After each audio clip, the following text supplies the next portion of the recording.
क्या आप जाटों और तैमूर के रक्तिम संघर्ष के बारे में जानते हैं? यदि नहीं जानते, परंतु जानना चाहते हैं, तो वीडियो को अंत तक अवश्य देखें। कैप्टन दिलीप सिंह अहलावत ने सर्वखाप पंचायत के ऐतिहासिक दस्तावेज व कविचंद्र भट्ट के लेखों के आधार पर अपनी पुस्तक जाट वीरों का इतिहास में बताया है कि जब तैमूर ने दिल्ली पर आक्रमण किया, तो जाटों के तत्कालीन राजा देवपाल ने मेरठ के टिकरी गांव में सर्वखाप पंचायत का अधिवेशन बुलाया, जिसमें सर्वसम्मति से निर्णय लिया गया कि प्रत्येक स्त्री व पुरुष धर्म की रक्षा के लिए शस्त्र उठाएगा और पंचायत की सेना का भाग बनेगा, जो तैमूर से छापामार युद्ध शैली से लोहा लेगी। साथ ही 500 घुड़सवार तैमूर की दिल्ली से हरिद्वार की ओर कूच करती हुई फौज पर पैनी नजर बनाए रखेंगे और जो वृद्ध जन है उन्हें सुरक्षित स्थान पर पहुंचा। हमें गांव को खाली करना होगा, जिससे युद्ध में जनहानि कम से कम हो। तत्पश्चात पंचायत सेना का गठन आरंभ हो गया, जिसमें 80,000 पुरुष मल्ल योद्धाओं ने एवं 40,000 वीरांगना स्त्रियों ने भाग लिया।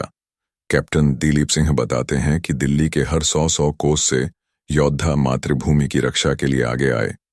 चारों ओर पंचायती सेना जन जन तक पहुंच धर्म की रक्षा की अलख जगा रही थी। पंचायती सेना के गठन के पश्चात जोगराज सिंह गुर्जर को सेना का प्रधान सेनापति चुना गया, जो कि एक बाल ब्रह्मचारी एवं उच्च कोटि के मल्ल योद्धा थे।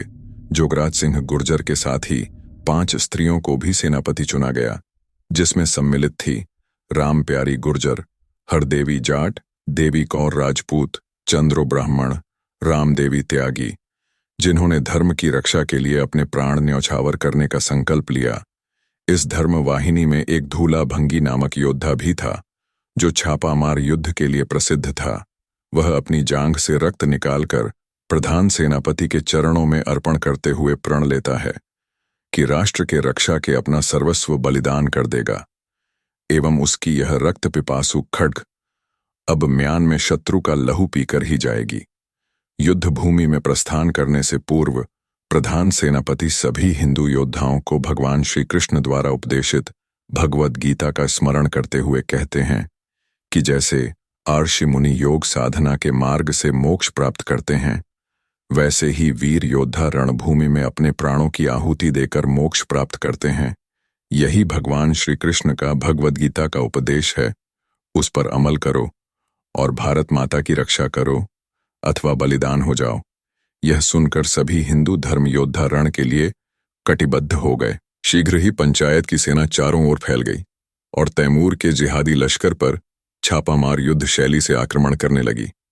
जब तैमूर की राक्षसी फौज दिल्ली में आम जनता का कत्लेआम कर रही थी, तभी रात्रि में जाटों की 20,000 की टुकड़ी ने तैमूर की 50,000 की फौज पर धावा बोल दिया और रात्रि में ही तैमूर के 9,000 मुसलमान आक्रमणकारियों को तलवार से चीर डाला, जिनकी लाशें अब यमुना में तैर रही थीं।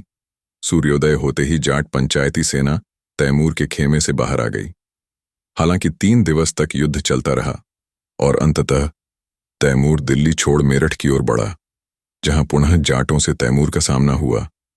जहां भी तैमूर का लश्कर अपना पड़ाव डालता, रात्रि को वहां जाटों का आक्रमण हो जाता और तैमूर के खेमे लूट लिए जाते। जाट वीरांगना स्त्रियों ने भी छापामार युद्ध द्वारा तैमूर की रसद खाद्य सामग्री नष्ट करने में कोई कसर नहीं छोड़ी थी, जिसके कारण तैमूर की फौज भूख से तड़पने लगी। जब तैमूर हरिद्वार के निकट पहुंचा, तो जाटों की पंचायत सेना के तैमूर से 3 युद्ध हुए।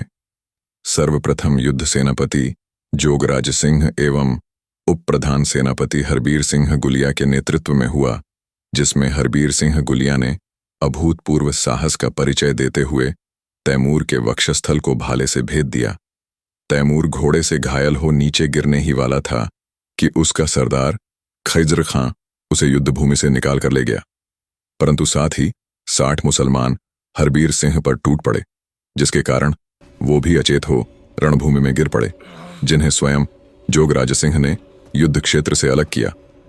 कुछ घंटों के पश्चात अनेकों घावों के कारण योद्धा हरबीर सिंह ने अपने प्राण त्याग दिए।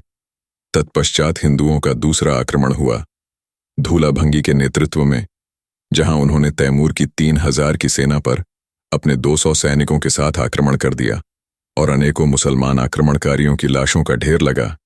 अपने वीर रणबांकुरों के साथ वीर गति को प्राप्त हुए, जिसके पश्चात जोगराज सिंह गुर्जर ने तीसरी बार तैमूर पर आक्रमण कर तैमूर को हर की पौड़ी जाने से रोका और तैमूर को हरिद्वार से पर्वतों की ओर जाने को मजबूर किया।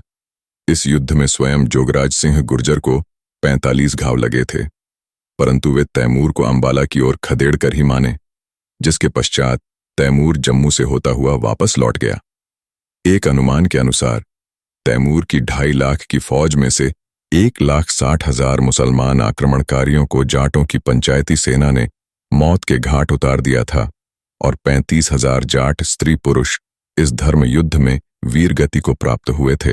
परंतु क्या आप इस धर्म युद्ध और इस धर्म युद्ध के वीर बलिदानियों के बारे में जानते थे?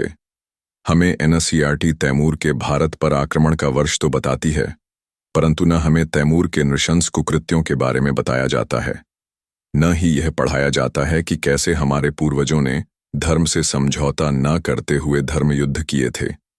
यदि आप अनकहे इतिहास को उजागर करने में इस वीडियो व इस चैनल का अंश मात्र भी योगदान समझते हैं, तो इस वीडियो को लाइक करें, अपने मित्रों, बंधु बांधवों से इसे शेयर करें और चैनल को सब्सक्राइब करें।